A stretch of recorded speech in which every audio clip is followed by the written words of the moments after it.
O Guia da Atividade Física para a População Brasileira traz informações e recomendações para melhorar a qualidade de vida de todo o povo brasileiro. Até 1 ano, os bebês devem ser estimulados a fazer atividades físicas, como ficar de bruços por pelo menos 30 minutos por dia. Entre 1 e 2 anos de idade, as crianças devem fazer pelo menos 3 horas diárias de atividades físicas na forma de jogos e brincadeiras. Entre 3 e 5 anos, pelo menos uma dessas 3 horas diárias de atividades físicas deve ser de intensidade moderada a vigorosa, como natação, lutas, danças ou educação física escolar. Dos 6 aos 17 anos, a atividade pode ser parte da rotina. Pelo menos 3 vezes por semana, devem ser incluídas atividades de fortalecimento de músculos e ossos. Adultos e idosos têm recomendação parecida.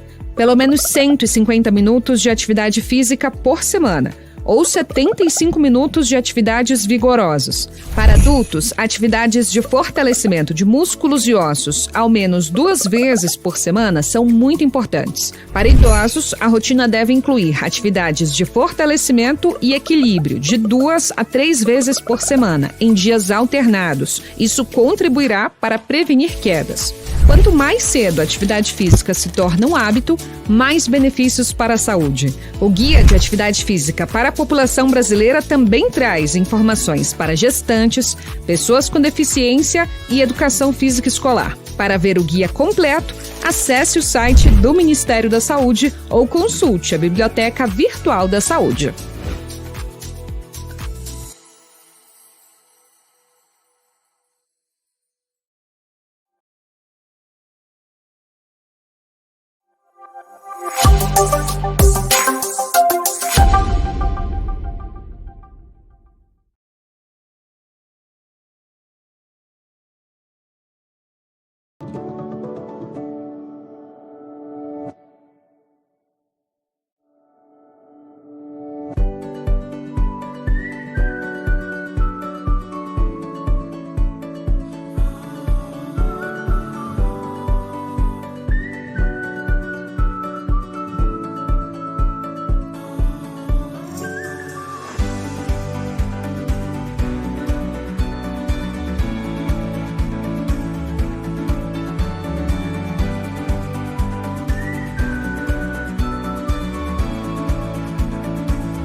Boa noite a todos. Eu sou a professora Nelise Lins Menezes, eu sou docente da Escola Superior de Educação Física da Universidade de Pernambuco, também sou uma das líderes do grupo de pesquisa em estilo de vida e saúde.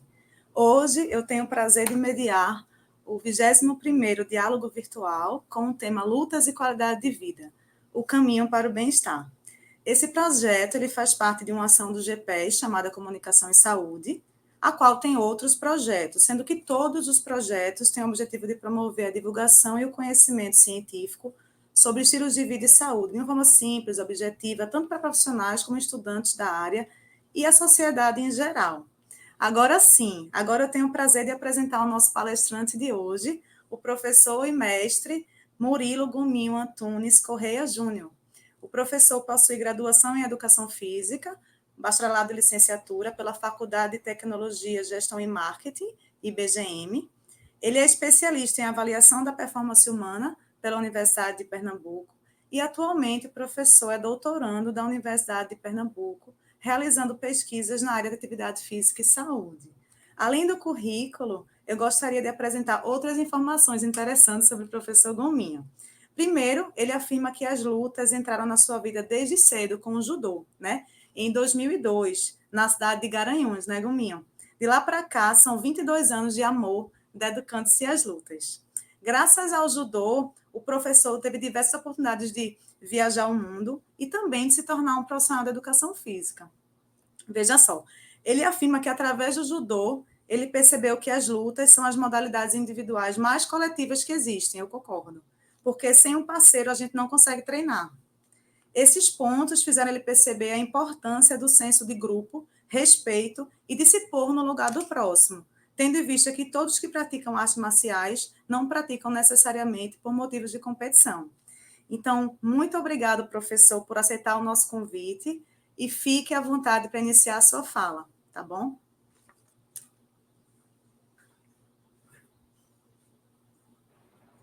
Boa noite, professora. Consegue me Boa ouvir bem? noite. Sim, escuto muito bem, professor. Antes de começar, queria agradecer a todos do GPES, né, pelo convite e tentar conversar aqui um pouquinho de algo que acho que a senhora sabe bem, o quanto eu sou apaixonado, e tentar conversar um pouco indo além da ciência, né? Tentar ver também a realidade das lutas nas vias práticas. E aí a gente trocar essa ideia, conversar um pouquinho sobre isso. Então, Perfeito, pode compartilhar a tela e eu fico observando se vai projetar direitinho, tá bom? ok. Pronto, eu consigo ver já a sua tela, professor.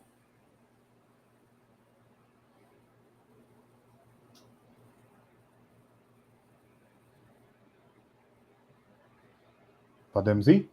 Podemos, vai ficar aqui acompanhando. Boa apresentação. Obrigado. Então, gente, boa noite agora, né? Boa noite a todos que estão aqui com a gente. A gente vai falar um pouco sobre lutas, né? Mas a ideia, ou o título da nossa palestra é Luta e Qualidade de Vida, o caminho para o bem-estar. E para iniciar, né? Eu acho que é importante a gente entender por onde a gente vai passear ao longo desse tempo na noite de hoje.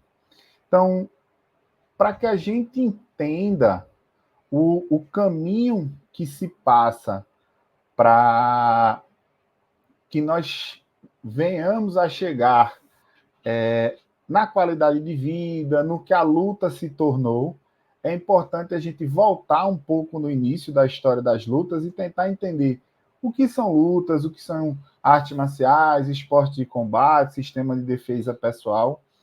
A partir disso, evoluir um pouco sobre as origens da luta. Então, como é que as lutas e as artes marciais surgiram? Quais são os conceitos ou quais são as ideias nas lutas nos dias atuais? Diante da Olimpíada, né, que a gente vem tendo, qual é a dimensão da luta hoje no cenário do mundo? A partir disso, a gente vai tentar conversar um pouco de quais são as grandes áreas da educação física e onde as lutas elas conversam com a educação física. Então, a gente vai tentar passar um pouco sobre a luta na escola, a luta na saúde, a luta no esporte e a luta no lazer. Acho que é importante frisar agora que a gente vai tentar agrupar a luta na visão da saúde, esporte e lazer, porque muitas vezes essas três grandes áreas da educação física, principalmente nas lutas, elas andam bem alinhadas. Então, para a gente iniciar, né, o que são lutas? Né? Qual é o conceito de luta? Luta, ela é toda disputa em que o oponente utiliza de técnica e estratégia seja ela de contusão, imobilização, exclusão, para desenvolver ações de ataque e defesa. Muitas vezes a gente associa a luta ao combate em si, mas de uma forma bem simples, a gente pode conceituar a luta como justamente os jogos de oposição no qual eu tenho o objetivo de imobilizar ou excluir o meu adversário ou a pessoa que está ali comigo. E o legal de quando a gente olha para isso é que a gente pode brincar de lutar. não necessariamente o lutar ele é o combate, né? A luta ele é o jogo de oposição. A partir disso, a gente tem um segundo conceito, que é o conceito de artes marciais, que a gente comumente generaliza, mas é importante a gente entender que o termo arte marcial ele é um termo ocidental, o qual se refere à arte da guerra. E aí, mitologicamente falando, né, a gente diz que o termo arte marcial ele vem da mitologia, no qual o deus Marte dos antigos romanos eles ensinaram aos homens a arte de atacar e defender. Ou seja, a gente comumente quando fala de uma arte marcial a gente está falando de um sistema de combate, vamos dizer assim, na qual esse sistema de combate ele está associado às artes militares. Como a gente falou, né, como foi falado, a arte marcial ele é um termo ocidental, então, quando a gente olha para a pluralidade do mundo, cada lugar especificamente vai ter sua forma de chamar arte marcial. E aí, obviamente, a gente não vai se adentrar em todas as escolas, porque isso é impossível, mas a ideia é que a gente entenda que, quando a gente fala das artes marciais chinesas, a gente está falando de um conceito chamado Wushu, que também é conhecido como a arte da guerra. Se a gente vai para o Japão, esse mesmo conceito ele vira o Bushido, que é o conceito do caminho do guerreiro. E aí é interessante que a gente relate que não é pelo motivo no qual o Bushido ele é pautado no caminho do guerreiro que durante a formação do artista marcial eu vou deixar de lado alguns preceitos que são importantes. Até porque acredito eu que vale a pena a gente falar que se eu pego uma pessoa e ela treina a arte marcial, a sua essência, e eu não formo o caráter daquela pessoa, e antes de formar o artista marcial, eu não formo o cidadão, eu estou criando uma pessoa, né, que ela pode não ser controlada nas suas ações. Então, quando eu penso no artista marcial, quando eu penso no praticante da arte marcial, eu penso naquela pessoa que ele segue o caminho do guerreiro. Então, eu sigo uma filosofia na qual essa filosofia eu primeiro formo o cidadão, para que em seguida eu venha a ter a formação do artista marcial ou do lutador propriamente dito, vamos dizer dessa forma. Porém, gente, é importante, eu acho que é válido também a gente dizer que não é porque o termo arte marcial é um termo ocidental que a gente vai ter que decorar ou aprender todas as nomenclaturas ou conceitos ao redor do mundo.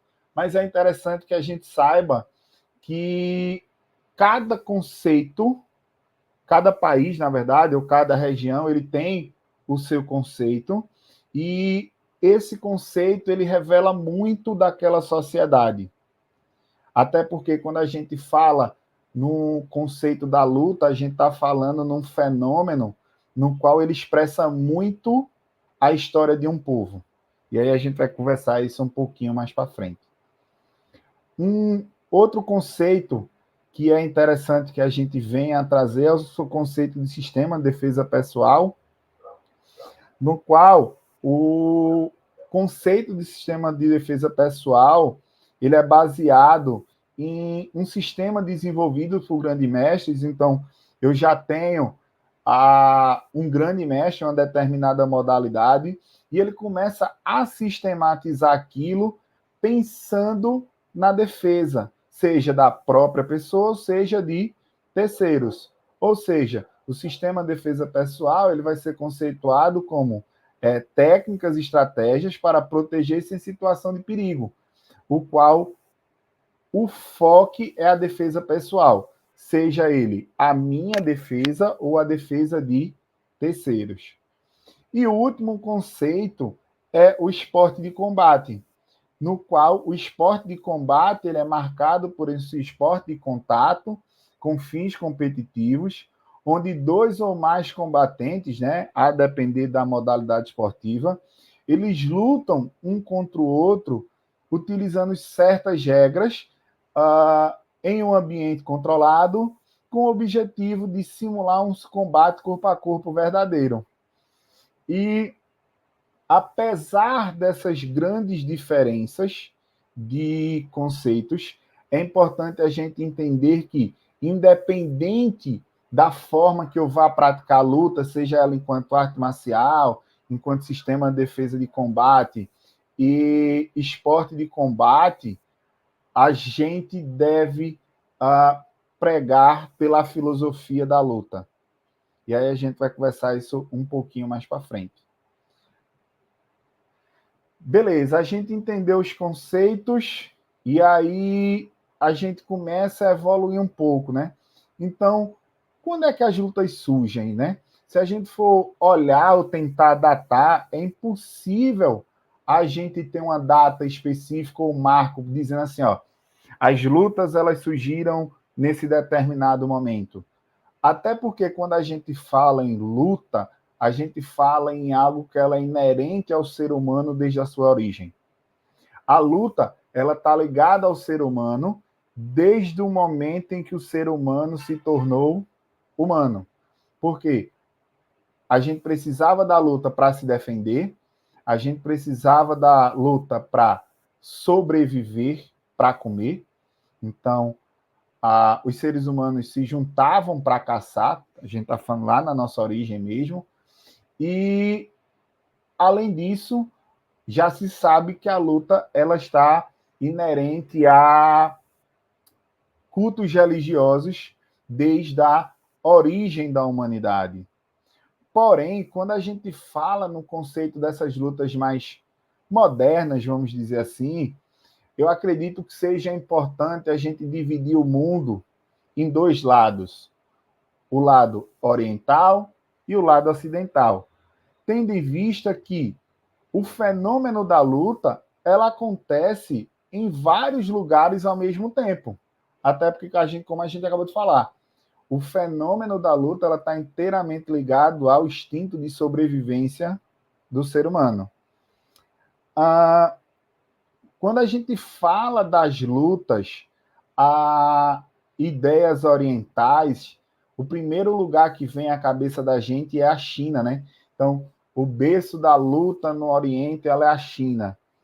Porém, quando a gente começa a estudar e se aprofundar mais um pouco, a gente percebe que a luta ela é um berço ainda mais antigo na Índia, na qual nós temos registros físicos de lutas que foram sistematizadas desde o século V a.C.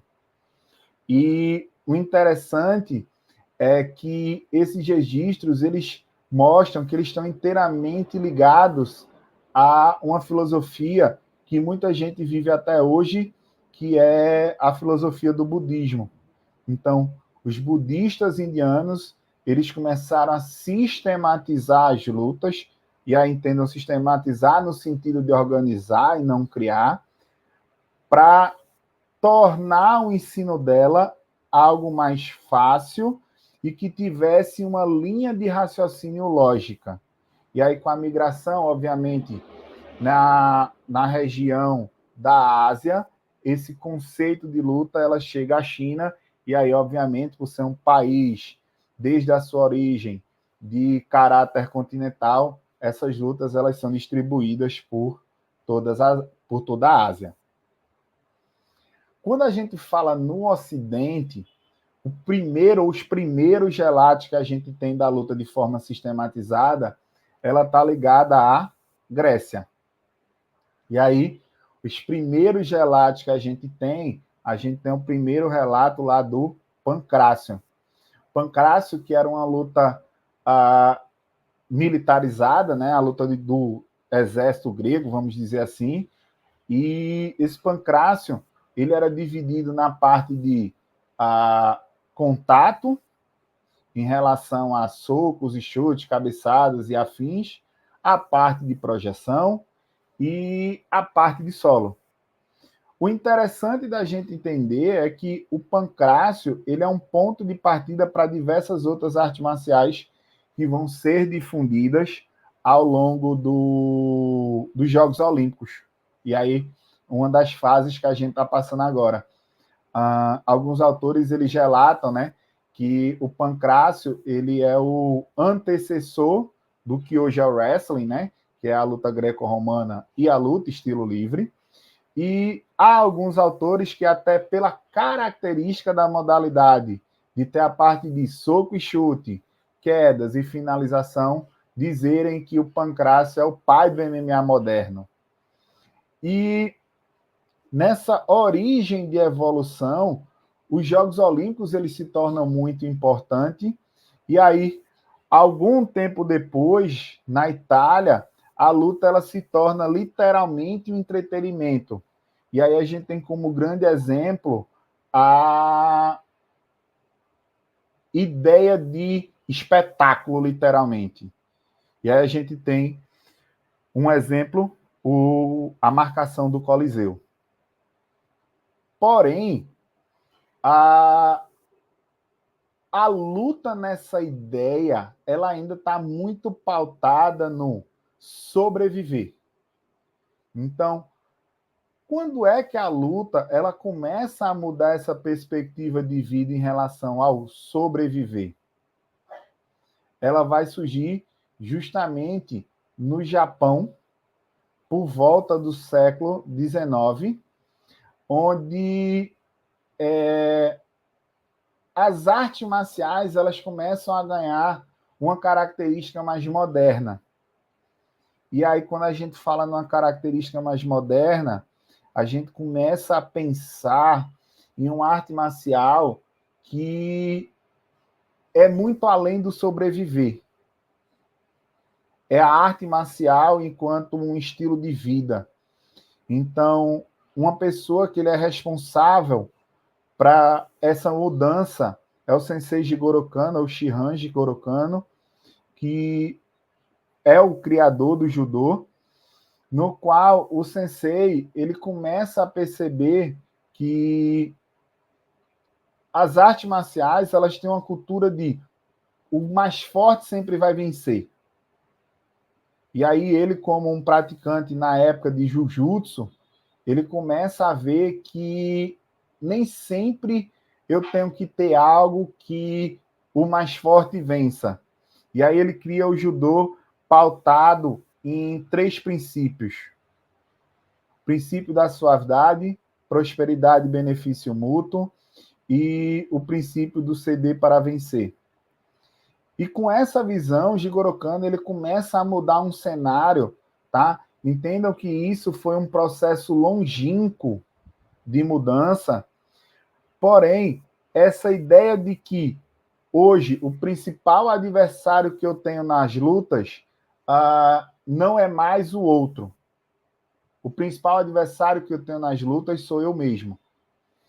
E com essa ideia da filosofia de eu tenho que ter isso enquanto um estilo de vida, Jigoro Kano ele começa a pregar isso dentro do judô e outros grandes mestres da época, exemplo de Sensei Funakoshi, ele absorve essa ideia e entra isso para o karatê também. Então, a partir desse sistema de que o meu principal adversário sou eu, minha maior luta é contra a minha própria pessoa, Jigoro Kano ele começa a mudar um pouco do cenário das lutas no Japão. E aí, com a abertura dos portos no século XIX, até porque, historicamente falando, o Japão, nessa época, era um país fechado, mas com a abertura dos portos, essa ideia de luta, ela começa, essa nova ideia, vamos dizer assim, ela começa a ganhar o mundo.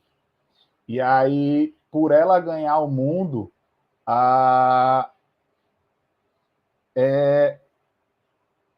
ele, de uma certa forma, posso dizer isso, começa a mudar a impressão das lutas. E o legal que a gente pode referenciar que uma das grandes frases que marcam o Sensei Jigoro Kano é a história de quem teme a perder já está vencido. Então, a partir do momento que na minha cabeça eu não me sinto preparado para fazer algo, seja ele lutar ou não, eu já fui vencido por mim mesmo.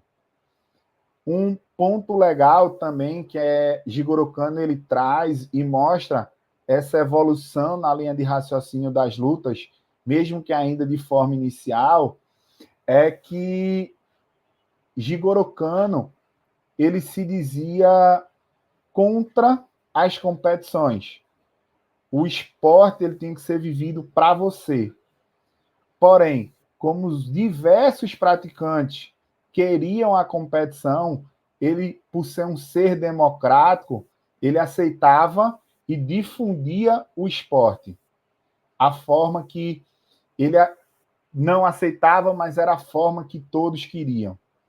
E aí isso já mostra também essa mudança de filosofia e pensar das lutas. E com isso, o Jigoro Kano ele começa a introduzir as lutas em locais que antes elas não chegavam. Escolas, universidades, até o próprio Ministério da Educação. E hoje o judô, a gente sabe que é um esporte muito ligado à educação, porque isso foi pensado desde a sua origem. E eu acho, e a gente pode até dizer, a gente vai chegar nesse conceito mais para frente, que o Jigoro Kano ele foi o pioneiro as lutas lifestyle, né? O estilo de vida de lutas. Para a gente fechar, eu acho que é até importante a gente entender esse processo, e aí a gente sai um pouquinho de Jigoro Kano, e se a gente olha para os Jogos Olímpicos, para a gente entender a dimensão das lutas. Hoje, acredito eu que a luta ela representa cerca de 20% dos Jogos Olímpicos. Então, a gente tem uma gama de pessoas que elas estão imersas a esse mundo e torna importante a gente entender onde a luta está localizada e esse percurso, desde o momento que eu pensei a luta enquanto um meio de sobrevivência, literalmente, para o momento que o Sensei Jigoro Kano, o Shihan Jigoro Kano, ele pensa no momento de dizer, ó, a maior luta agora é comigo. E isso reflete em outras variáveis que a gente hoje tem, como falou, dentro dos Jogos Olímpicos, cerca de 20%, um pouco mais ou um pouco menos, dos esportes representados pelas lutas. Quebrando um pouco o paradigma das lutas, né? Um ponto importante que a gente tem que refletir é quais são as grandes áreas da educação física. Então, a educação física ela compõe 4 grandes áreas, que a gente pode dizer que a primeira é a escolar, onde ela se refere às atividades esportivas dentro do âmbito escolar, seja na aula propriamente dita ou em projetos secundários da escola. O esporte, que é onde a gente tem a maior visibilidade das lutas, né, no âmbito competitivo dentro do esporte. A luta, desculpa, né? A educação física enquanto lazer, então, ela é caracterizada, né, por atividades que sejam prazerosas, que eu escolho de livre e espontânea vontade, no qual eu vou com o intuito de tentar ser um pouco mais ativo, certo? E, por fim, a última área que a gente tem, quando a gente pensa em educação física, é a educação física na visão da saúde, que aí é onde a gente aborda mais essa promoção da saúde, os incentivos à pessoa ser mais ativa, isso relacionado ao equilíbrio alimentar e por aí em diante. A grande reflexão que a gente tem que tirar disso é, será que as lutas elas se encaixam dentro dessas 4 grandes áreas? E quando a gente vai ver, a gente percebe que a luta ela se encaixa inteiramente. e para que o caminho seja feito e para que o caminho da criança até chegar na vida adulta seja montado de forma ativa, a gente tem que começar pela escola. E aí a gente tem a primeira ideia enquanto lutas e um estilo de vida mais saudável. A primeira coisa que eu acho que vale refletir é que, comumente, os hábitos que crianças e adolescentes elas adquirem nessa fase da vida, elas são estendidas por toda a sua vivência. E aí, as lutas, elas trazem consigo diversos benefícios. E aí, é muito clichê se eu chegasse aqui e falasse, a luta ela traz o desenvolvimento físico, a luta traz a socialização, traz a disciplina, a autoconfiança, melhora na concentração. O que eu acho que vale de reflexão quando a gente pensa no caminho das lutas enquanto um estilo de vida é como eu penso a luta na escola.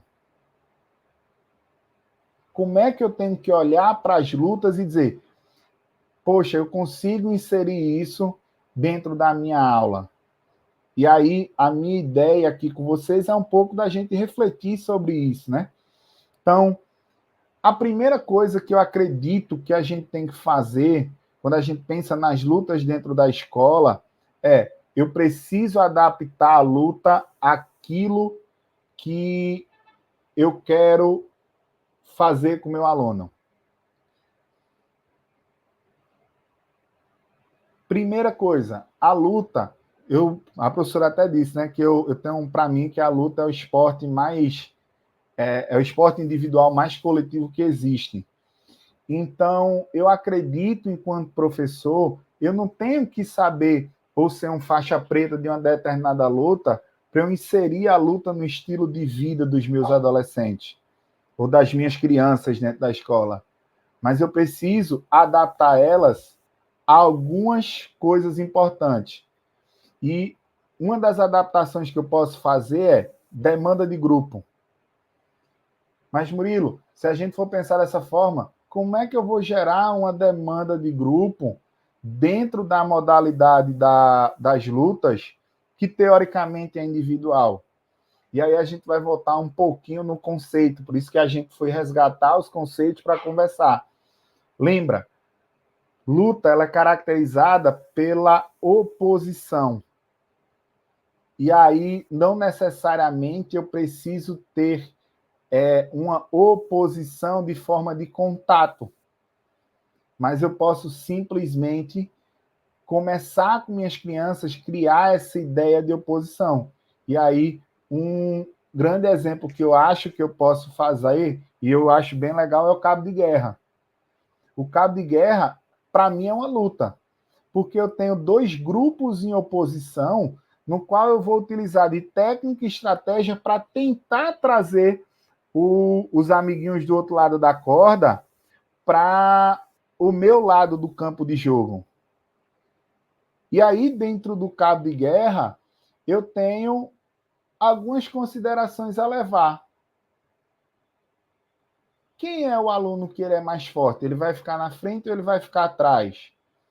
O aluno que ele é mais rápido, é mais ligeiro, ele fica na frente ou ele fica atrás?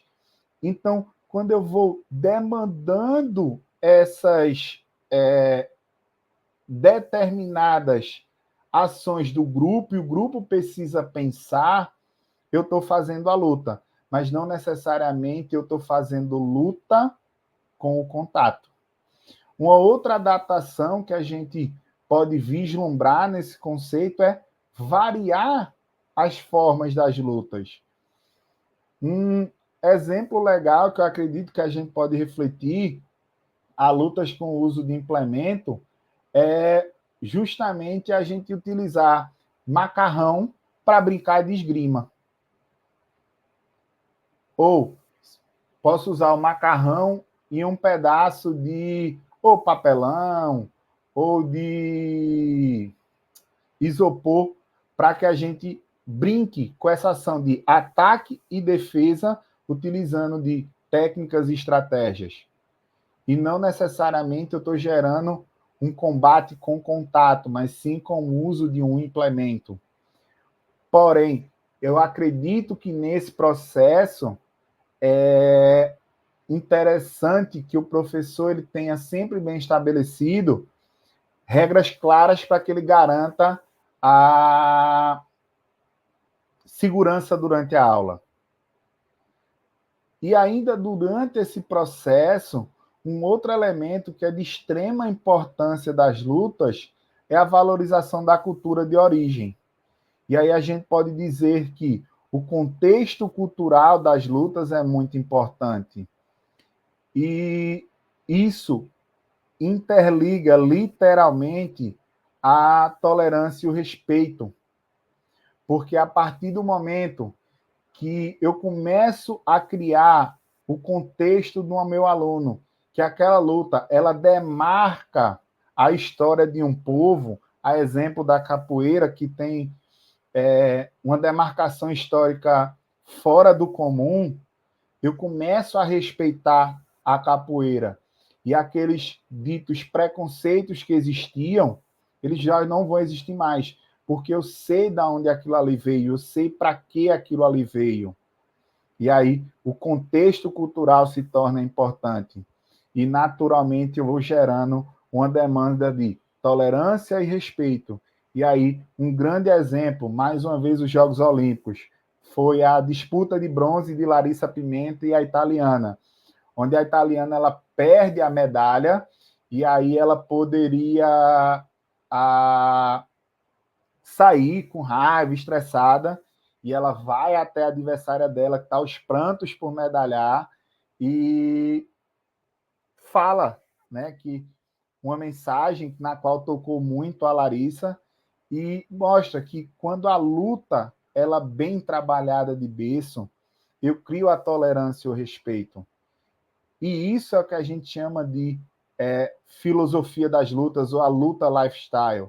Ela vai muito além do combate, ela vai na formação do ser humano.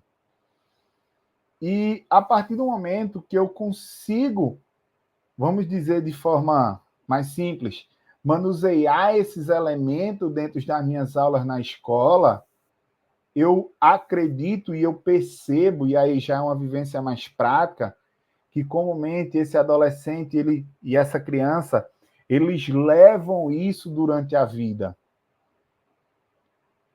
E aí a luta ela começa a ganhar outros caráteres, né? Ela estava lá na parte mais educacional, mais pedagógica e tudo mais, mas ela começa a entrar no contexto da saúde, lazer e esporte.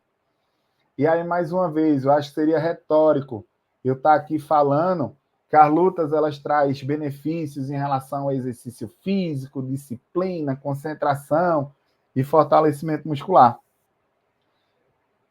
Mas nesse caminho que eu percorro dentro das lutas, o fato do ganhar e perder vai fazer com que a luta ela me traga aspectos filosóficos e teológicos muito fortes. E são esses aspectos que fazem com que o meu aluno ele seja conduzido, vamos dizer dessa forma, em um estilo de vida mais ativo.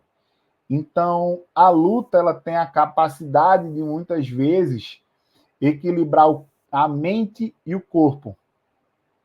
Porque muitas vezes a gente está falando de um esporte no qual que eu não só vou treinar o corpo, eu não só vou pensar no bem-estar físico, mas eu vou pensar no bem-estar mental também.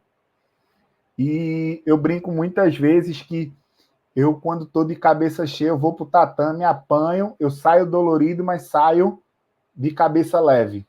Ali eu deixei tudo o que eu tinha de deixar, porque a luta ela consegue ter essa característica.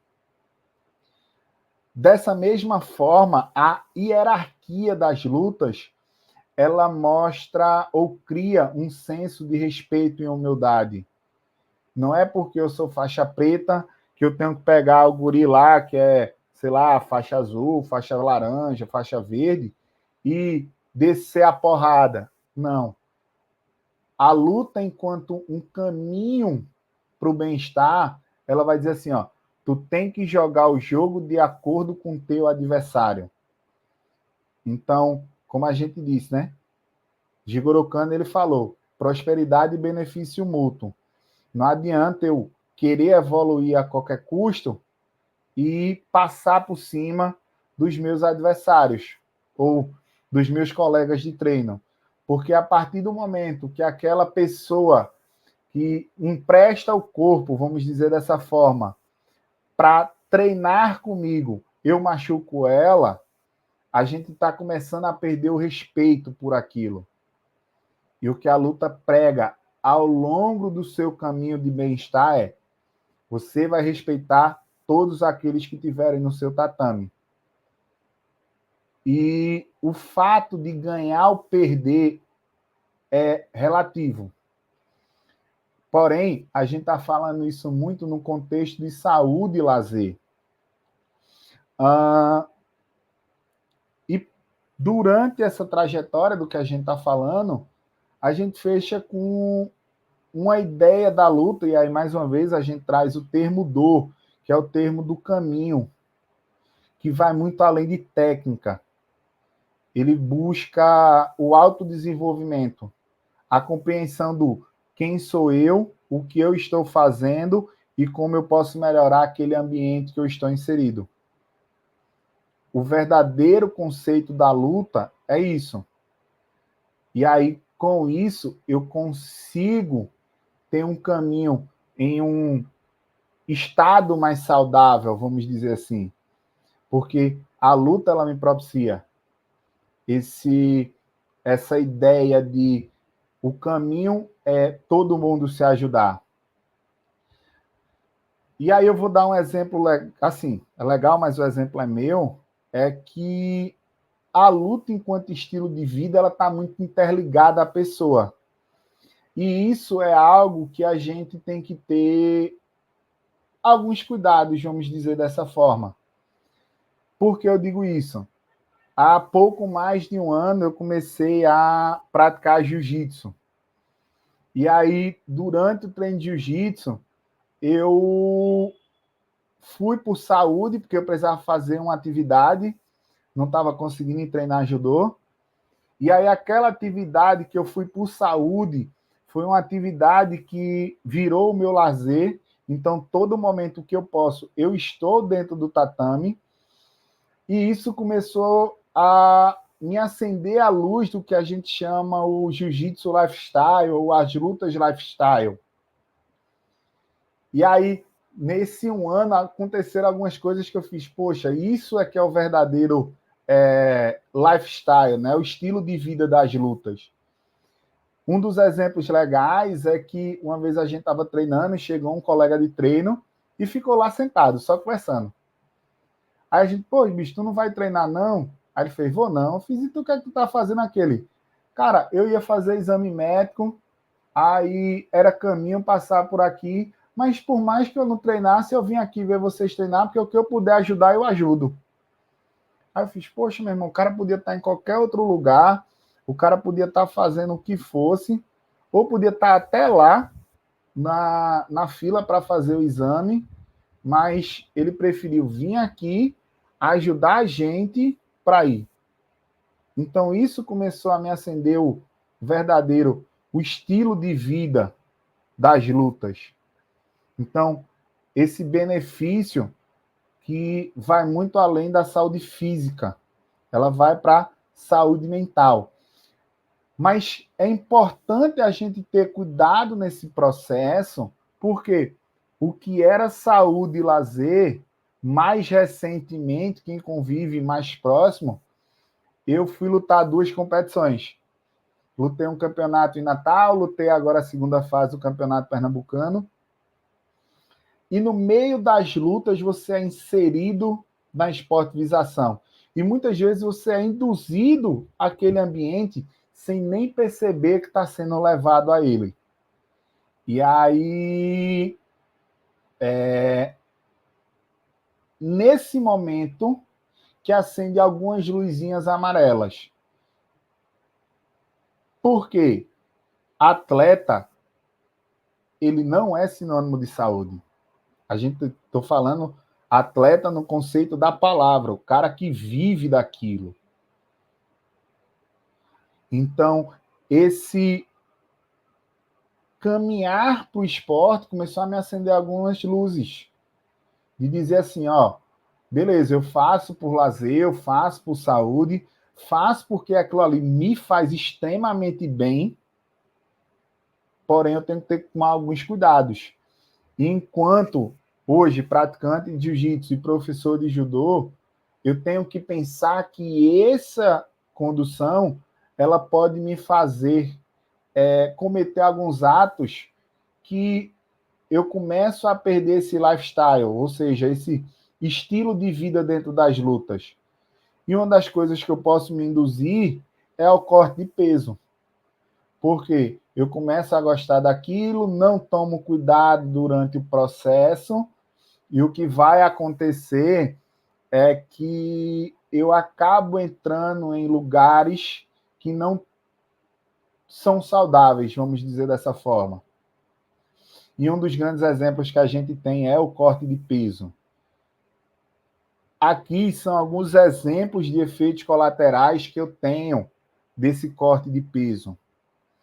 E aí eu acho importante, na visão da luta enquanto um estilo de vida, os professores começarem a pensar que a menor parte das pessoas que vão entrar no tatame dele são pessoas que vão querer ser atleta propriamente dito. A grande maioria vai querer fazer por saúde e lazer. E aí, por saúde e lazer, a gente pode pensar a luta de uma forma muito mais plural. Então, gente, eu fecho aqui um pouco da minha fala, trazendo todo esse conceito desde a história até a esportivização, né? Vamos dizer dessa forma, e dizer que as lutas ela vai muito mais além do que o fato de se realizar um combate. A luta, literalmente, ela é um estilo de vida. E uma vez que eu entro no tatame, tenha certeza, as pessoas que entraram no tatame, ela carrega o ensinamento do sensei dela pelo resto da vida. Obrigado.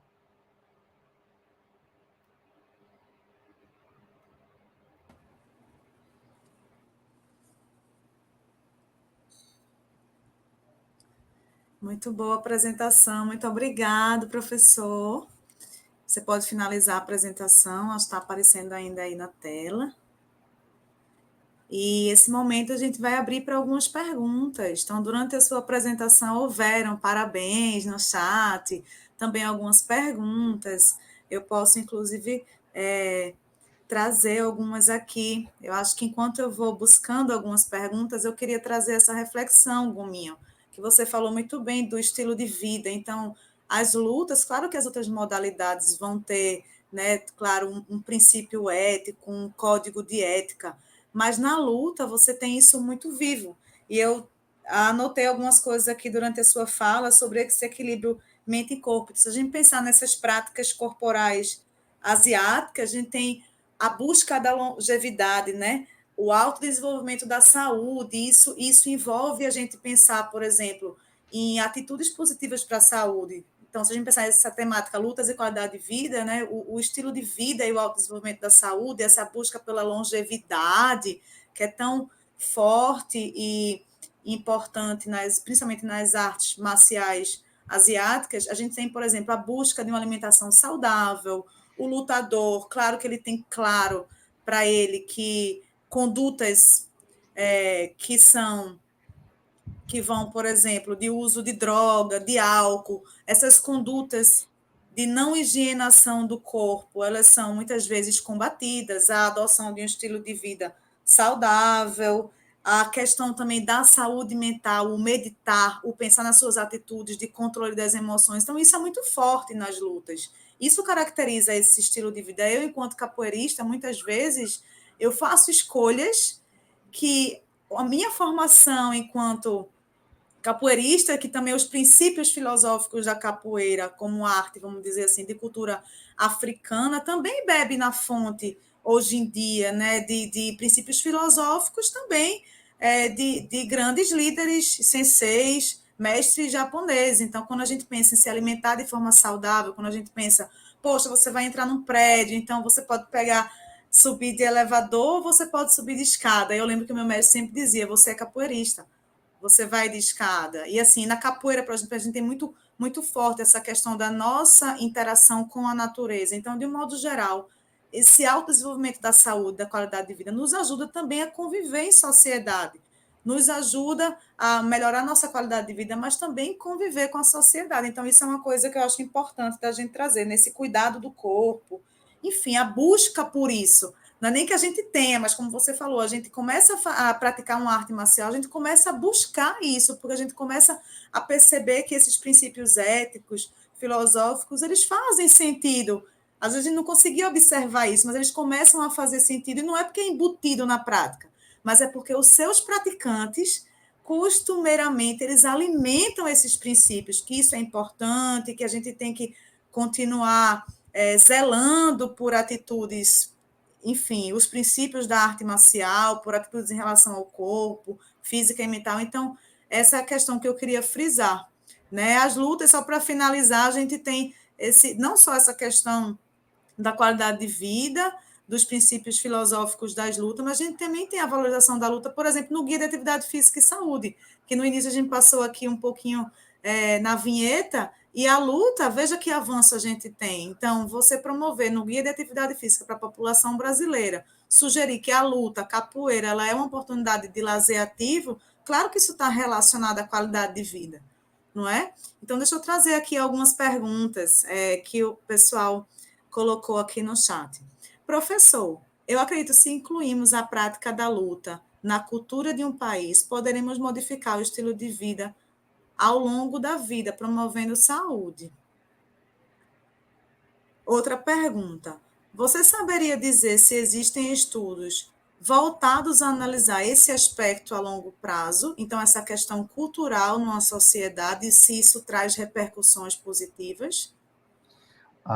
Então, a longo prazo eu não conheço, mas eu conheço alguns estudos a curto prazo, e um estudo que eu acho bem legal, que é um estudo bem simples, ele aconteceu em escolas públicas de Goiás, não sei, em Goiás, não. E o que eles fizeram, eles foram em um determinado bairro, onde esse bairro ele tinha um índice de violência muito alto, e foram a determinada escola e começaram a conversar com os alunos para perguntar aos alunos o que eles entendiam sobre arte marcial, o que para eles era arte marcial e Budô. E muitas das pessoas, inclusive aquelas que praticavam arte marcial, diziam, não, arte marcial é bater para não apanhar.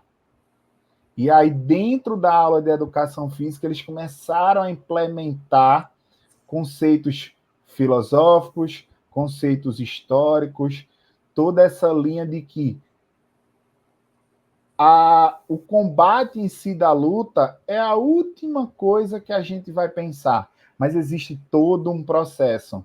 E aí, ao longo de toda a intervenção, isso foram feito com os alunos, e o que eles perceberam é que, ao final da pesquisa, quando eles conversaram novamente com os alunos, né, foram lá fazer as entrevistas, os discursos dos alunos mudavam, em dizer que as lutas, elas não têm essa característica de bater para não apanhar, mas sim que as lutas elas promovem saúde, elas promovem igualdade, elas promovem uma série de fatores.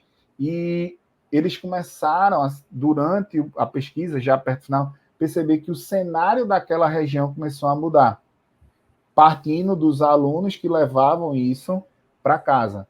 Nunca vi a longo prazo, mas a curto prazo eu conheço alguns estudos, e esse de Goiânia eu acho bem legal, porque é um estudo qualitativo, e aí você vê o discurso da gurizada, antes da intervenção e pós-intervenção. E eles percebem que a visão da arte marcial e a visão em torno daquela sociedade, ela muda um pouco.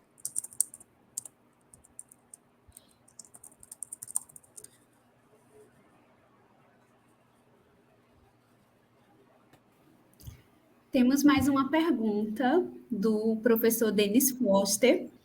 Do ponto de vista de implantação de políticas públicas, saúde e lazer, envolvendo os esportes de combate, quais seriam os critérios quanto à seleção das modalidades, os métodos e dos professores? Pergunta de peso e o homem é de peso. Viu? Então, eu não gosto de fazer, Sensei, vamos dizer, esse juízo de valor de escolher as lutas. Eu acredito que a gente tem que entender qual é o cenário que a gente quer implementar essas políticas públicas. Até porque algumas determinadas lutas elas têm um custo mais elevado, vamos dizer dessa forma, e outras lutas não.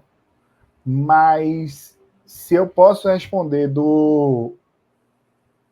de forma pessoal, eu acredito que o judô é uma luta, porque ela tem que ser inserida tendo em vista que a formação filosófica nela é muito forte, e eu acho que a outra luta que ela tem que estar nesse meio é a própria capoeira, por ser uma luta nossa, e muitas vezes a gente esquece de valorizar o que é nosso, e a capoeira elas tem uma história muito rica, e isso também agrega nessas questões sociais, e é um esporte relativamente barato, vamos dizer dessa forma, a professora Annelise está aí para dizer melhor que eu, e eu acredito que enquanto a seleção dos professores, quando a gente fala em política pública, por mais que a gente saiba que existe aquela máxima que o profissional da luta ela não precisa do CREF, mas a partir do momento que, dependendo da intervenção que eu vou fazer, o profissional que ele tem a formação acadêmica, ele tem um conhecimento a mais de didática, seja ele na teoria e na prática, ou só na teoria, mas eu acho que a formação acadêmica auxilia a formação do mestre e do professor. Então, eu acredito que a gente tem que ficar nessa balança, procurar as artes marciais que elas tenham esse peso filosófico muito forte, as artes brasileiras propriamente ditas, porque é algo nosso, e o professor ele ter a experiência tanto teórica quanto prática bem alinhado. Muito boa a sua explicação. Eu concordo também, Gominho, com esses dois aspectos. Nós temos outra pergunta de Pri Novax. Bom, não consegui realmente identificar pelo nickname, né? Mas vamos lá. A pergunta é: um começo é avaliar o território, pensar na intersetorialidade e também na colaboração dos colegas de equipe, os agentes comunitários de saúde, por exemplo. Eu acho que é contextualizando o que você falou antes, não é? Tem uma pergunta, se você quiser comentar sobre isso, se você quer comentar sobre essa, eu acho que é só um comentário que está Um adendo a mais do que a adendo gente... à sua explicação. E realmente, excelente pergunta, professor Denis. Que bom que você está aqui com a gente, né, acompanhando a live. Vamos lá, tem uma pergunta do Erivelton. E essa é uma pergunta interessante, que é bom a gente elaborar um pouco mais. Então, professor, o Bushido detalha o caminho do guerreiro não só na luta. Você poderia explicar mais sobre isso? Erivelton, é legal essa pergunta porque a gente associa muito ao Bushido à luta, né? Assim como o Budô. E aí é interessante a gente pensar que o Bushido em si, a sua essência, ele é um código de ética. E esse código de ética ele é pautado em algumas leis, vamos dizer assim, né? Que para eles eram lei. Então, quando a gente fala do Bushido nesse sentido, a gente fala na ideia de tornar a pessoa mais fiel àquilo que ela está fazendo, que é um dos códigos do Bushido. A pessoa, ela fazer, se a gente for ao pé da letra do Bushido, né? Se for para fazer algo, fazer até morrer. Mas, assim, no cenário atual, isso não cabe. Mas eu vou fazer aquilo ali da melhor forma que eu posso fazer. Então, o Bushido, ele traz essa característica de dizer assim, ó, é um código de ética. Se eu seguir isso, eu consigo ter ética na minha vida, ser justo. E aí o Bushido tem bem essa característica. E aí, nesse sentido, eu tenho um livro que ele aprofunda um pouco esse conhecimento, que é justamente esse aqui, ó, Bushido e Artes Marciais, do professor Sérgio Luiz Carlos dos Santos. E ele fala um pouco sobre o Bushido no dia a dia, né, as atitudes positivas em saúde. Então, é uma leitura que é uma leitura muito de reflexão filosófica sobre a sua parte no dia a dia. Eu falo muito na capoeira, por exemplo, que o sentido da capoeira, quem vai encontrar é cada um, né, em si, esse caminho, né, a seguir do que significa a arte marcial, você tem que encontrar. Isso passa muito por você incorporar aquilo como estilo de vida, não é? Tem uma pergunta também que eu gostaria de fazer, que foi do Ari Osvaldo. Ele falou assim: eu acho que o professor falou sobre atletismo e saúde, na verdade, eu acho que é sobre ser atleta e ter saúde. Como distinguir ser atleta, não ser sinônimo de saúde? E aí, talvez, para as pessoas que não são praticantes de artes marciais que se tornaram esportes de combate, eu acho que exemplificar isso de forma concreta, eu acho que ajuda a entender. Então vamos lá, Ariovaldo.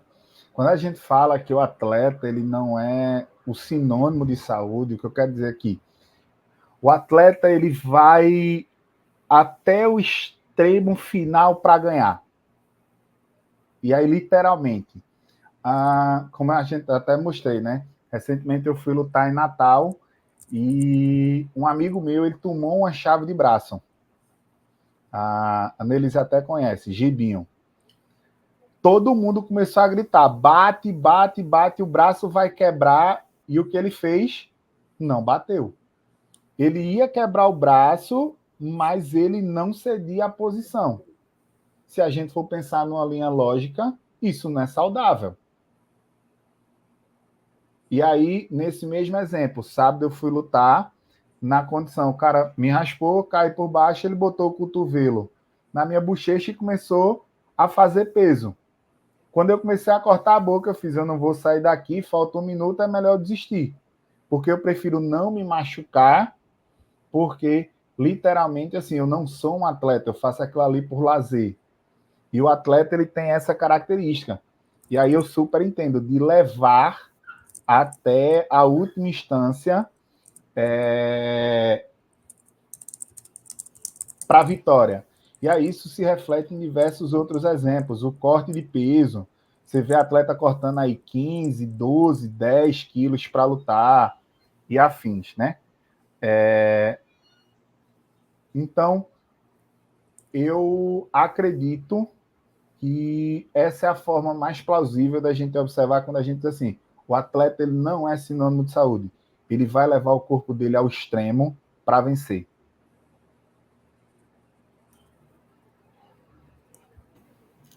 Mais uma pergunta do Adonis Barbosa.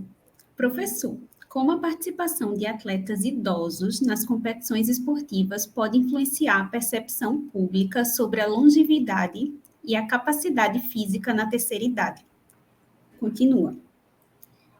E quais são os principais desafios enfrentados por esses atletas em sua trajetória esportiva?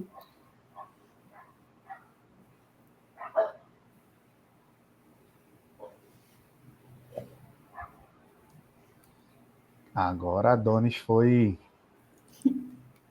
certeiro. Cara, uma coisa legal que a Adonis trouxe, aí eu vou fazer só uma contextualização para responder, é que hoje vem crescendo muito a quantidade de atleta master, né? A gente tá vendo aí, principalmente nas lutas, muita gente que antes não era atleta, quando entra no master, ele começa a competir. E é interessante a gente pensar, né, como esses atletas eles podem participar. Então, cada esporte ali, eu acredito que ele tem sua característica e sua forma de criar competição para essa turminha. Então, o karatê mesmo hoje tem a competição de kata, que é uma forma que eu não tenho combate propriamente dito, né? É um combate ali simulado. O judô ele tem a competição por kata. Então, eu acredito que isso é uma forma, essas competições de forma, vamos dizer assim, né, de criar uma longevidade na vida do atleta, entre aspas, né, porque o cara chegou no Master já não é atleta, mas dele continuar praticando aquilo que ele gosta, focado dentro de um estilo de vida ativo. Eu acho que hoje essa, na minha concepção, é a forma que a gente consegue ter de levar esse conceito mais longe.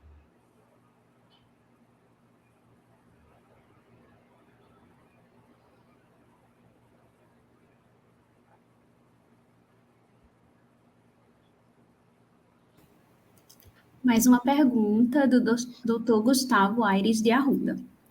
Quais suas dicas para os profissionais que pretendem atender o público que procura o lifestyle das lutas?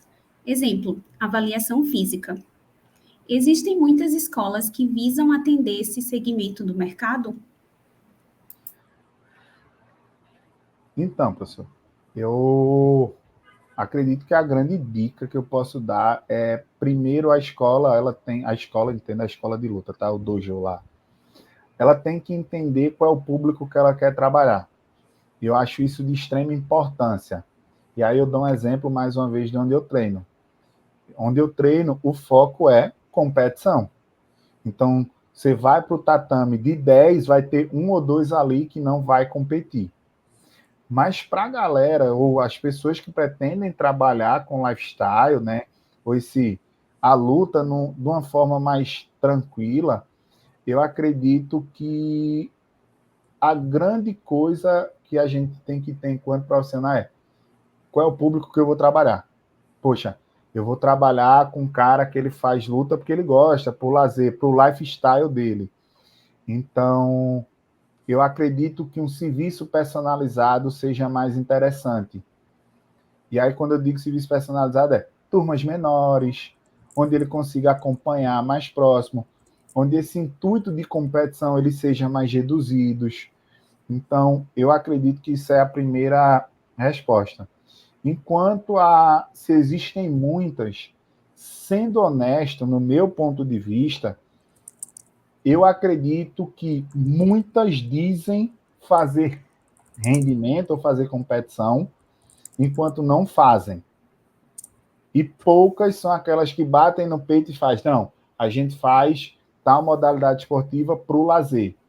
Hoje, eu, no meu ponto de vista, acredito que pouquíssimas fazem isso.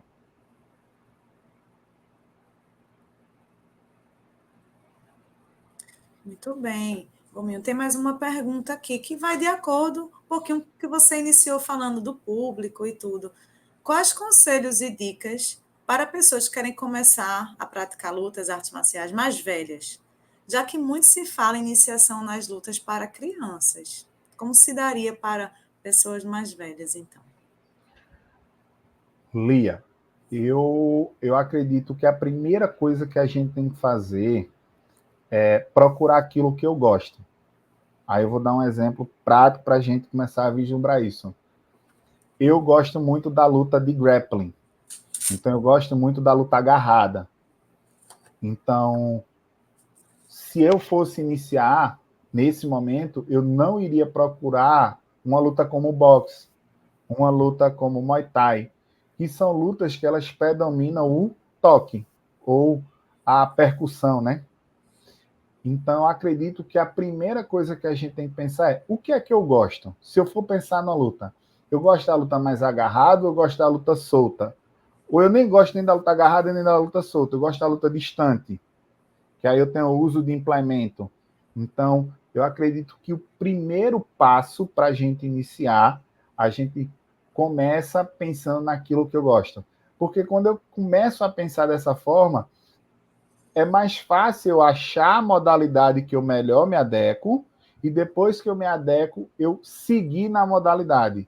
Que o grande problema é eu começar em uma modalidade e não conseguir dar continuidade nela, porque aquilo ali não era o que eu pensava ser. Então, acredito que a gente achando essas nuances, eu consigo ter uma rotatividade maior dentro da modalidade.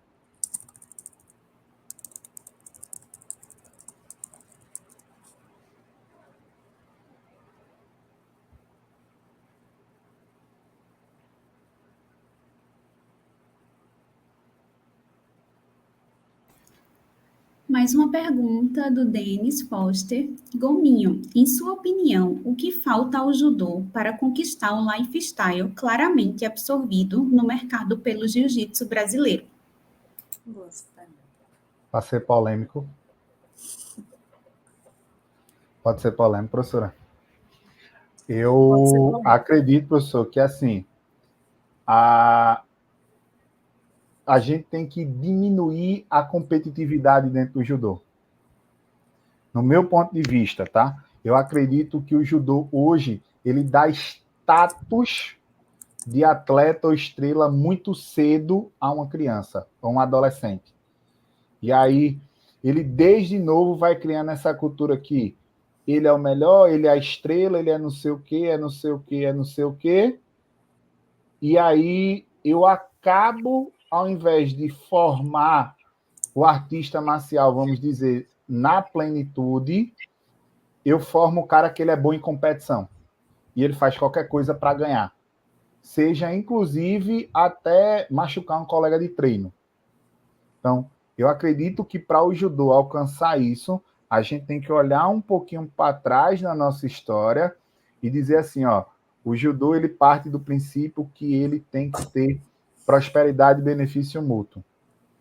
E não dar o status de atleta, de estrela muito cedo.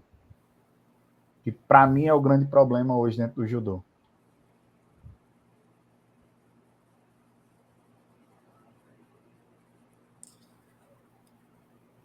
Perfeito.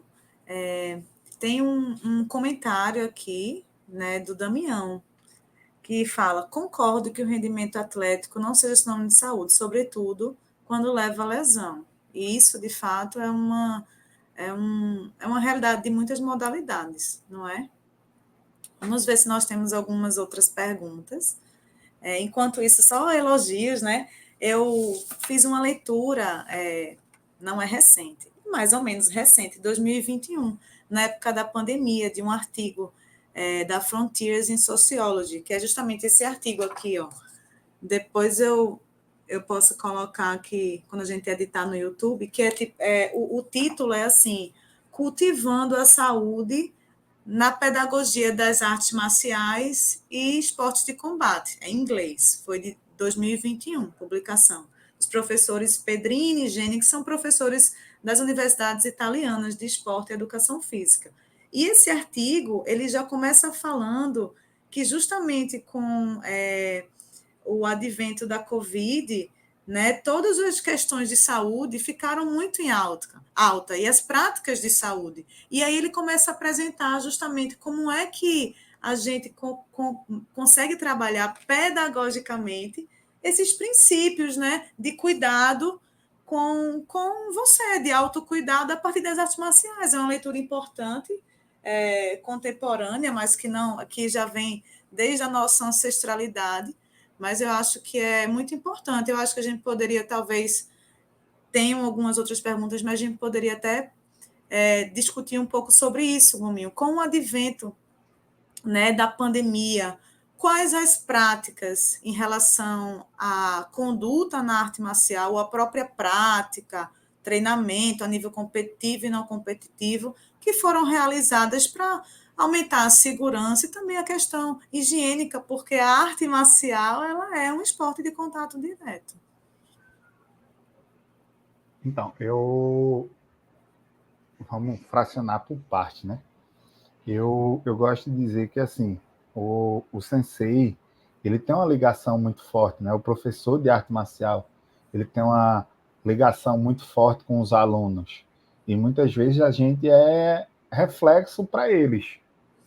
Então, dentro da arte marcial, a gente consegue conversar certas coisas que em outros ambientes, outros profissionais, eles não conseguem ter essa afinidade com os alunos.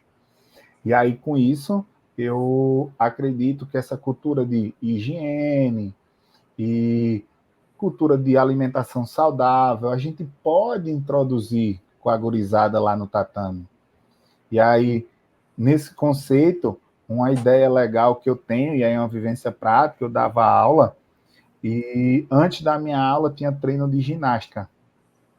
E aí, sempre, quando acabava o treino das ginásticas, os meus alunos mais velhos, eles entravam no tatame, varriam o tatame, limpavam o tatame, entregavam para a gurizada mais nova o tatame limpo. E isso foi algo que eu nunca ensinei, foi algo que foi deles, porque eles começavam a pensar, pô, eu vou cair, vou botar o rosto. Se o tatame estiver sujo, eu vou botar meu rosto sujo no tatame, desculpa, eu vou botar o rosto no tatame sujo. Então eles começaram a criar essa cultura de eles cuidarem daquele ambiente porque eles necessitavam daquilo. E aí, nesse processo evolutivo, eu acho bem engraçado que eu conto essa história a todo mundo. Eu tinha a melhor propaganda do mundo, porque quando um pai chegava para trazer o filho, eu não ensinava que o guri, quando chegar, tem que botar a sandáliazinha junta, que para ele entrar tem que cumprimentar o tatame, que ele tem que cumprimentar o quadro de Rigorokano, cumprimentar todos os graduados, todos os amiguinhos. A minha melhor propaganda, o que acontecia era o guri chegava e dizia, olha, enquanto teu pai conversa com o tio, vem cá para eu te ensinar, aí já ensinava a botar a sandália, já ensinava a botar, e eles iam naturalmente um ensinando ao outro. E aí, nesse conceito final que eu sempre conto, eles sabiam que era acordo. E acordo para eles é, se a gente fizer um negócio bom, o tio dá um negócio bom. Se a gente fizer algo ruim, a gente não escolhe a brincadeira do treino. Então, eles naturalmente iam criando essa cultura deles, sendo assim, ó, isso é bom, isso é ruim, isso aqui pode, isso não pode, porque eles viam reflexos de um aprendendo com o outro. E aí eu acho que a luta ela tem muito essa característica. O menor aprende com o maior, e aí ele ensina para o próximo, que ele ensina para o próximo, e aí você vai criando.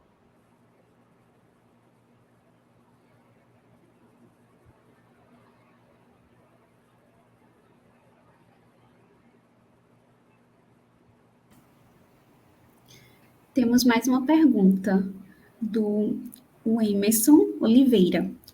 Será que as artes marciais podem ajudar alunos de transtorno do espectro autista para melhoria da coordenação motora e cognitiva?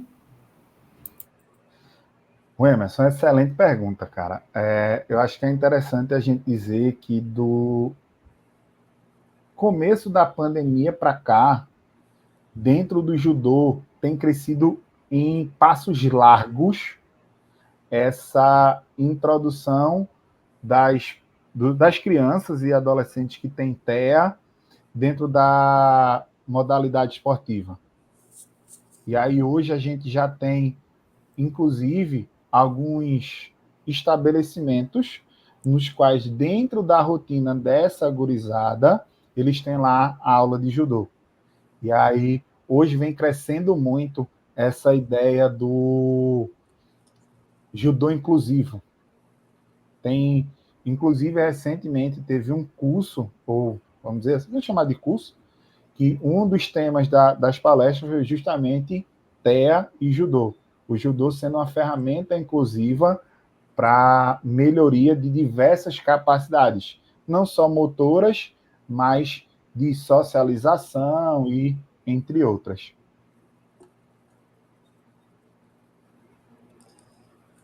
Muito bem. Professor, tem uma pergunta interessante aqui para você também, professor Gustavo. Como a pedagogia do esporte pode contribuir para os profissionais ou professores tornarem as primeiras experiências com as lutas mais atrativas para adultos e idosos, tendo em vista que as lutas elas sofrem também o preconceito, né, de ser associada com violência, enfim, concepções equivocadas. Mas como é que a pedagogia do esporte ela pode, de fato, tornar essa experiência melhor? Eu acredito que quando a gente tem o conhecimento dos conceitos, na verdade, né? Quando a gente entende que eu consigo utilizar de estratégias nas quais a pedagogia do esporte me dá, eu torno a aula ela mais leve e torno a aula menos monótona. E aí, a gente pode ter N exemplos, né? A gente tem vários modelos de ensino dentro da pedagogia do esporte. E aí eu posso utilizar daqueles modelos para tornar a aula menos maçante para o aluno. Chegar lá e só repetir, repetir, repetir, repetir. Alguns desses modelos, eles me deixam até brincar para ensinar. E aí ele não quer saber se é adulto, idoso ou criança. Ele só quer dizer, ó, eu tenho essa teoria e diante dessa teoria aqui, eu consigo ensinar lutas. E aí um exemplo que eu sempre dou é quando eu dava aula, que eu pegava esses conceitos, eu não ensinava o meu aluno que quando chega na beira do tatame ele tem que girar, que ele não pode pisar fora. Mas eu ensinava ele sumô. E dizia, ó, a regra da brincadeira é não sair. E aí, naturalmente, durante esse processo, eles já sabiam, se eu chegar na beira do tatame, eu tenho que girar. E aí, eu não tornava aquele processo, saiu do tatame, volta. Não, brinquem, deixa eles se divertirem. Porque o adulto também gosta de brincar. A gente acha que vai chegar lá e acha que não. Mas o adulto, ele gosta de se divertir. E a pedagogia do esporte, ele traz esses elementos para que a gente consiga fazer isso.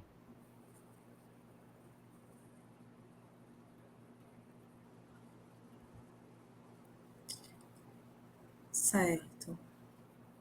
Gominho, a gente tem um comentário da professora Carla, muito interessante.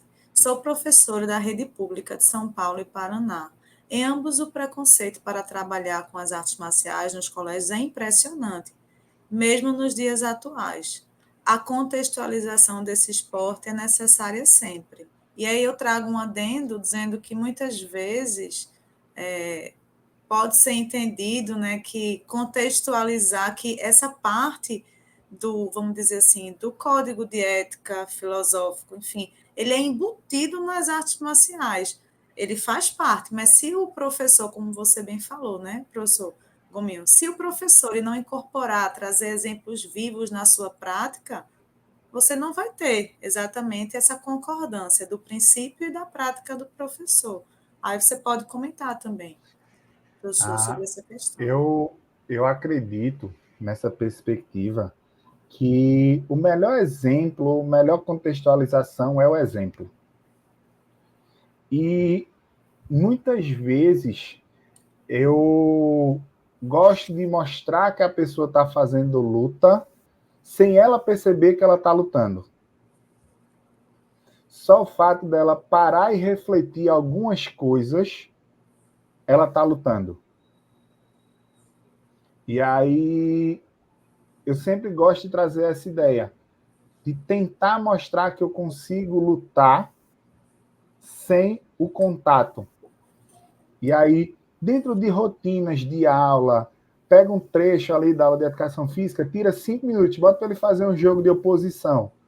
Ele vai estar lutando, mas ele não percebe que ele vai estar lutando. Daqui que ele cai em si, que ele está lutando, quando você fala, aí eles ficam, oh, meu Deus, mas você introduziu aquilo ali dentro de uma rotina. Então, eu acredito que essa perspectiva de contextualização, apesar de eu entender o que a Carla disse, para mim é sempre o melhor, a melhor contextualização é o exemplo. É você ver aquilo ali funcionando na prática.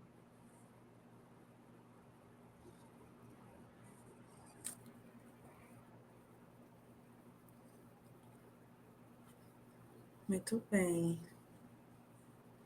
Por enquanto, nós não temos mais perguntas. E aí, só um adendo. Acho que aqui eu posso falar. Claro. É a cadeira de lutas, professora. Que a gente, quando vai dar a cadeira de lutas, aí no primeiro dia a gente pergunta quem tem experiência, ninguém nunca tem. Aí a gente pergunta o que é que você acha que vai acontecer. Sejam sinceros, aí todo, não, vão me bater, que não sei o quê. Aí quando é aquela última aula lá de capoeira, até quem não sabe bater palma, tá lá batendo palma e cantando. Mas a pessoa passou por esse processo. Eu disse lá na aula, né? Eu não sei nem bater palma em parabéns, Mas durante a aula de capoeira eu estou lá no meio, não vou deixar de estar. E eu vejo muito isso nos alunos. E aí entra nessa questão da contextualização do que Carla disse. Muitas vezes eles entram com aquele medo, mas o processo muda a chavezinha. Aí quando a gente vê aquele aluno que tinha medo, quando sai da cadeira, quando o professor vai ter aula de quê? Pode ir. A gente começa a ver que eles começam a virar a chave. Ou até como eu já vi, pessoas que tinham medo de determinadas modalidades ou medo da luta, quando acabou a cadeira, estava treinando alguma arte marcial, seja boxe, judô, jiu-jitsu e por aí vai. Porque Sim. ela viu dentro do processo que ela passou que a luta ela vai muito mais além. Eu acredito que isso é legal da gente trazer. E aí eu posso elaborar um pouquinho sobre justamente esses diferentes personagens e as motivações, porque primeiro que a gente tem um universo de lutas, temos mais de 350 lutas documentadas, algumas extintas, outras que são modalidades olímpicas, e temos também diversos personagens. Então, se antes quem lutavam eram os, vamos dizer assim, eram os samurais, enfim, os líderes indígenas ou povos que, enfim, precisavam lutar para sobreviver, hoje a gente tem a mulher na luta, a gente tem a criança, a luta é um conteúdo, uma unidade temática obrigatória de ser trabalhada na escola, existem projetos de lei para garantir o ensino da luta, enfim. Então, na escola com crianças, a mulher, lógico, o contexto competitivo cada vez mais valorizado, mas temos vamos dizer assim, a população que é atípica, nós temos os idosos, quer dizer, junto com esses novos, vamos dizer assim, personagens, nós temos também os novos sentidos de lutar. E muitas vezes as pessoas buscam a luta porque das atividades físicas é aquela que a pessoa mais se, vamos dizer, identifica porque quer perder peso, porque, enfim, quer melhorar a qualidade de vida, mas não se identifica com nenhuma atividade física. Então, os motivos de lutar são muitos. Eles podem também ser, por exemplo, para você melhorar a sua consciência do ser. As artes marciais chinesas, elas trazem muito isso, né? Como também para melhorar a saúde. Pessoas que têm distúrbios metabólicos, que querem, enfim, emagrecer, também podem utilizar essa prática. Então, o que eu queria dizer é justamente isso, né? Muitas vezes você não experimentou, mas quando você encontra, você consegue experimentar, você vê que aquilo é uma prática e o significado você que vai atribuir. E são diferentes. Tem gente que gosta de uma arte marcial por conta da questão filosófica, outras por conta da questão mesmo da luta, a parte marcial, outras pela questão, vamos dizer assim, de qualidade de vida, enfim, então tem muitos motivos. Bom, todo mundo está aqui agora realmente trazendo elogios para essa discussão, a tua fala, as perguntas levantadas.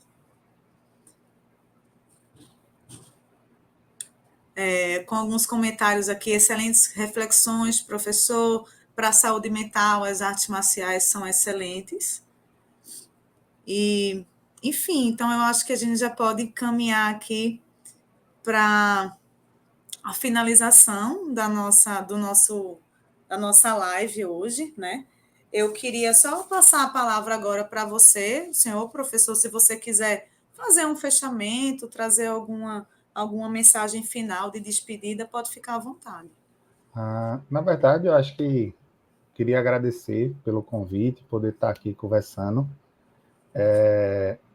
Eu acredito que as duas principais reflexões que eu quero trazer com a luta, uma já foi falada, né? Quer dizer que a luta ele é o esporte individual mais coletivo que eu conheço. E a outra reflexão que eu trago comigo e que eu espero que as pessoas que queiram participar da luta entendam é que meus melhores amigos eu conheci dentro do tatame. É um negócio engraçado, até todos meus amigos de tatame eu levo para a vida. Às vezes a gente está 200 anos sem se falar, se encontra em um lugar aleatório, no negócio mesmo, é motivo de festa. Então, assim, O tatame ele tem algo de especial. Ele consegue unir pessoas de renda diferente, pessoas de cultura diferente, religião diferente, e quando você vai fazer da forma que você gosta, eu acredito que a luta é o esporte mais universal do mundo. Perfeito, concordo. Obrigado, professor Gominho, pela essa reflexão final, né? Espero que fique vivo em nosso consciente. Eu quero agora, então, agradecer a sua participação, agradecer também, primeiro lembrar, né, que para todos os participantes, que esse evento ele vai ficar disponível posteriormente no canal do GPES, no YouTube, tá certo? Que existem outros eventos anteriores que vocês podem acessar no canal do GPES, do YouTube, e registrar também um agradecimento à Universidade de Pernambuco, ao Programa de Fortalecimento Acadêmico da Universidade de Pernambuco, no edital PROEC do PFA de 1 de 2023. Claro, agradecer a equipe de monitores que trabalharam para realizar esse evento, Tcherlin aqui, que está contribuindo na moderação desse evento, parabéns. E, por fim, agradecer a vocês, a audiência, os professores, graduandos, atletas, praticantes de artes marciais ou sociedade em geral que esteja interessado na temática. Então, eu desejo uma ótima noite para vocês e gratidão por partilhar esse momento, tá bom? Boa noite.